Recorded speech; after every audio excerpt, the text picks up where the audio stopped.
Hey everybody, Brian Zimmerman here, executive editor of Jazz Is Magazine and host of Jazz Is Live, coming to you on a Wednesday afternoon, continuing with our Essentials series here. So I've been having a lot of fun putting these Essential series together, and I hope you've enjoyed watching them. We kind of just go through piece by piece elements of jazz and list some essential items in those categories. Today, the category is going to be books. This is a first in our book series. Last week we learned of the passing of Stanley Crouch, who was kind of a giant in this industry of jazz criticism and jazz journalism. And he was a controversial figure just in the way he defined jazz, what it was and what it wasn't. But there's no denying that he provided some unique perspectives and unique insight into the history of jazz and what makes jazz such an incredible art form. So on his passing, it got me thinking about, because I read his stuff and I appreciate his stuff. And I got thinking about what were some other books, that kind of really changed the way I thought about jazz. And so I decided to put together this list of essential nonfiction books. So we're going to get through those. We're going to get into those in a minute. Now there is some caveats for this list. Number one, there's a lot of jazz nonfiction out there, a lot of great jazz nonfiction. For this list, I didn't want to include autobiographies. We'll save that for another essentials video. So, no Miles Davis autobiography here, no Charles Mingus autobiography here, that he wrote in the third person about himself. And I also didn't want to include any really like best of writings. I have some great, collected works of Whitney Balliet, who wrote for the New Yorker. I just wanted to give, single digestible works of nonfiction that, like I said, kind of changed the way I thought about jazz. As we run through this list, I would, of course, love to hear your recommendations or what you're reading right now.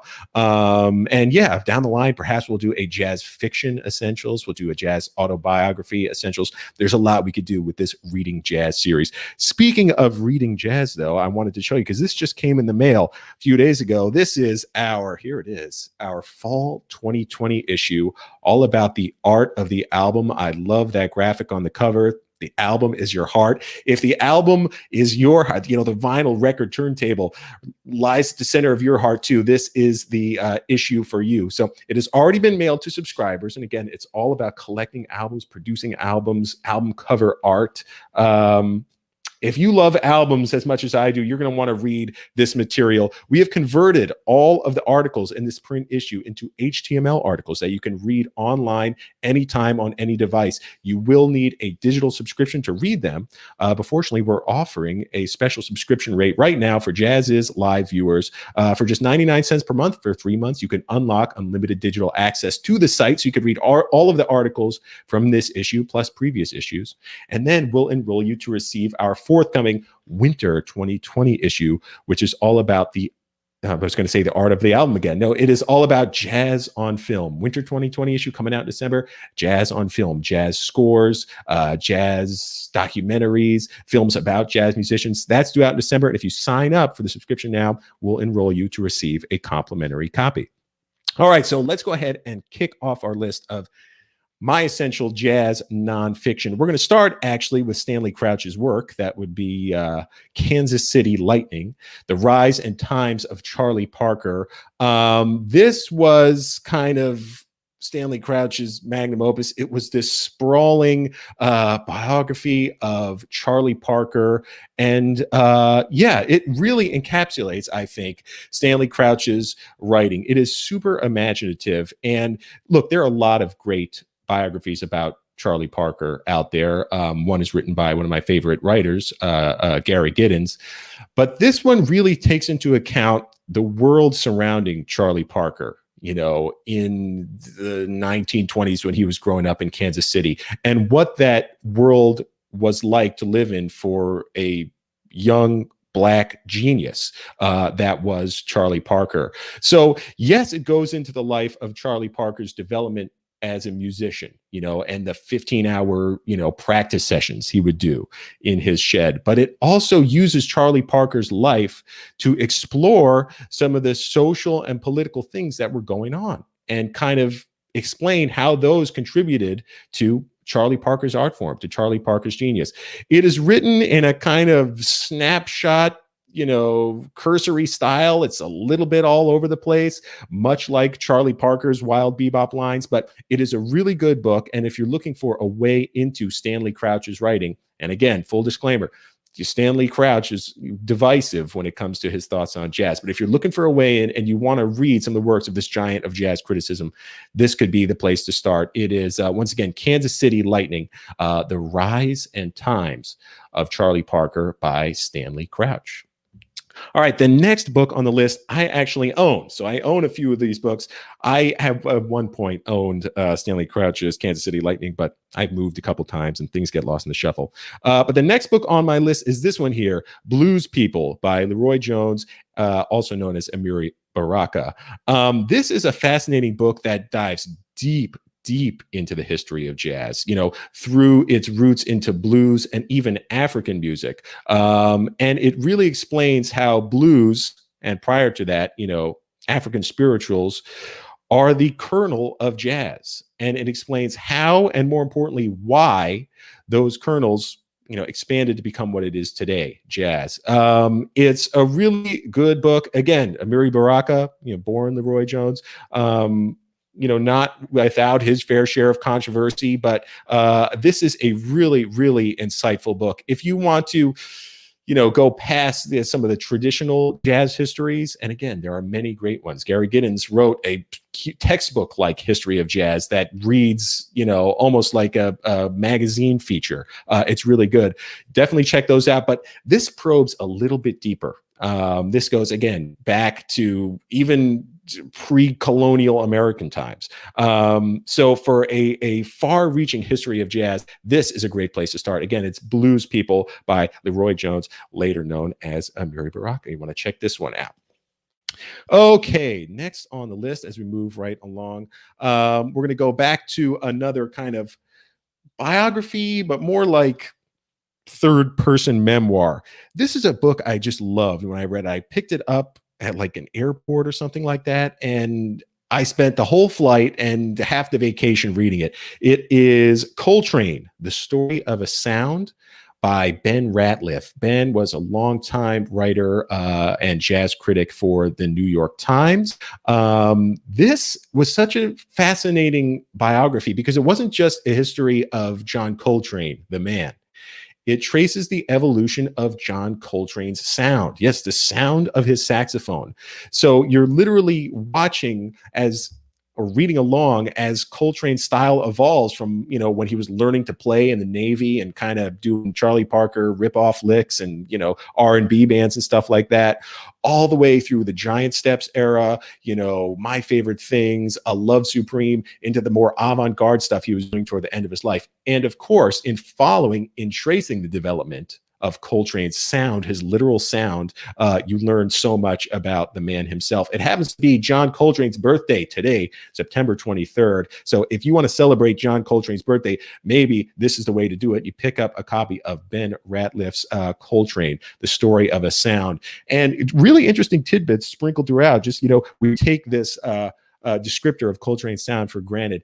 Sheets of sound. People always say he has this sheets of sound style. And Ben really goes into where that came from, how it developed, who coined it. Again, just a really great book from one of my favorite writers, Ben Ratliff. He wrote another book I really like called, what is it called? I think I have it somewhere. Every Song Ever. Here it is. Every Song Ever. That really informed the way I listen to music, period.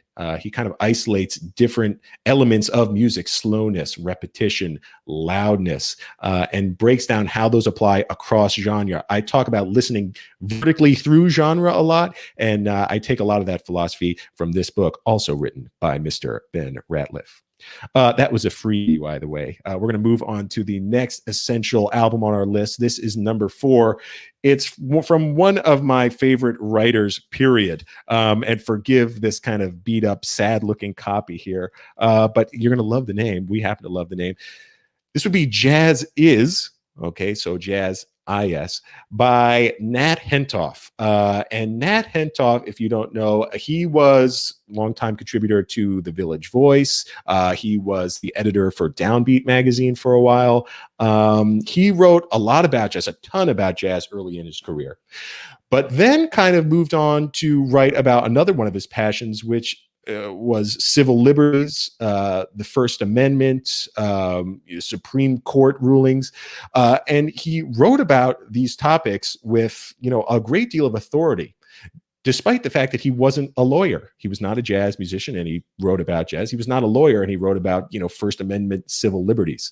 And in order to do that and to be so widely read, he really had to develop a style that was clear, that was lucid, that was easy to understand. And that is what I loved so much about reading Nat Hentoff. So jazz it's really cool. It's a profile of a bunch of musicians: Duke Ellington, Billie Holiday, Louis Armstrong, Jerry Mulligan, Miles Davis, Charlie Parker, a lot of the bigs. And he uses, so much of the musician's own words and words of other musicians. It's almost like a collage of stories, told by other musicians about, say, Duke Ellington or Jerry Mulligan or Cecil Taylor.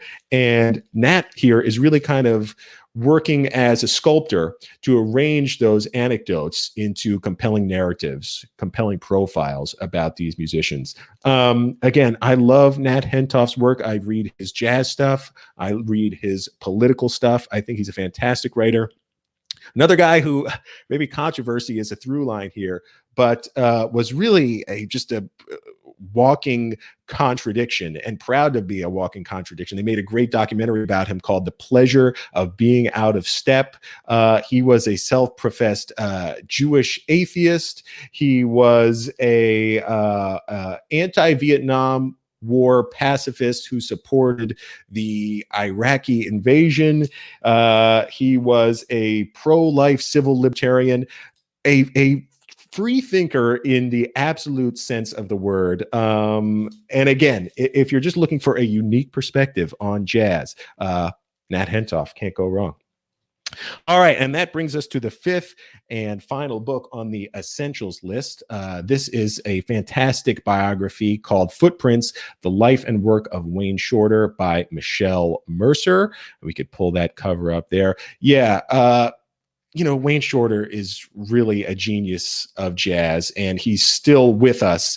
And so that genius is amplified even more because he continues to work. But Michelle, in this biography, she spent a lot of time with Wayne and Wayne's colleagues, and really got to get into the mind of Wayne. And it's cool to see her start with jazz and then work outward toward some of the other things that informed Wayne's, artistry. He loved comic books. He loved, films and astronomy, and of course, Buddhism, which became a part of his life later in life.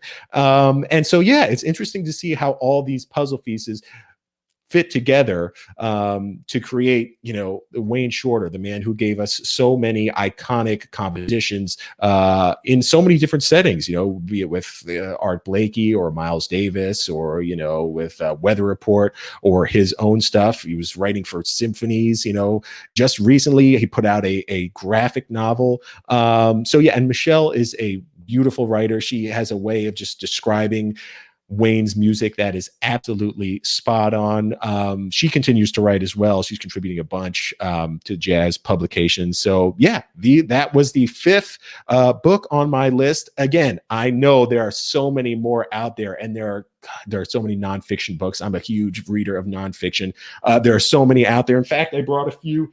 If you're interested in getting into some contemporary, more recent books of jazz criticism, some you might want to check into. This is Playing Changes by Nat Hentoff, who, again, longtime contributor at the New York Times and is now doing amazing work at WBGO, the radio station. This was a series of profiles, kind of jazz in the current moment and how it's changing. So he's talking to people like, Kamasi Washington and people like that who are continuing to push jazz forward at this very moment. This was a great read. You can want to check this one out for sure. And then this one one by Kevin Whitehead. This came out a little while ago, but this is a great primer for jazz. Anyone who wants to start getting into jazz, or a friend that says, hey, you have any books, I want to start listening to jazz, anything you can recommend, how I could get started, kind of a roadmap for jazz. This is a great book. It's like a series of questions that Kevin Whitehead is asking and then answering himself. It's short. It's just maybe barely over 100 pages, but it's a really good read. Kevin Whitehead just wrote a new book about, coincidence, jazz on film. And it will be excerpted in our winter 2020 issue. Again, this is the issue that's coming out in December, all about jazz on film, your favorite jazz film scores, actors who love jazz musicians who act. And an excerpt from Kevin Whitehead's book will be in that issue. Again, you sign up now for the 3-month trial subscription. You could read all the stuff on our website. Plus, you'll get a brand spanking new copy of that winter 2020 issue when we're ready to roll it off the press.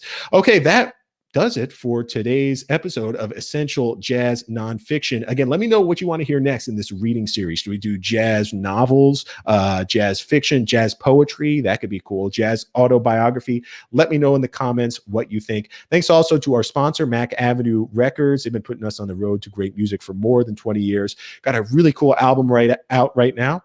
It's a reissue of an album by bassist Brian Bromberg, interpreting the music of Jimi Hendrix. And it was just recently, something like the 50th anniversary of Jimi Hendrix passing earlier in the month.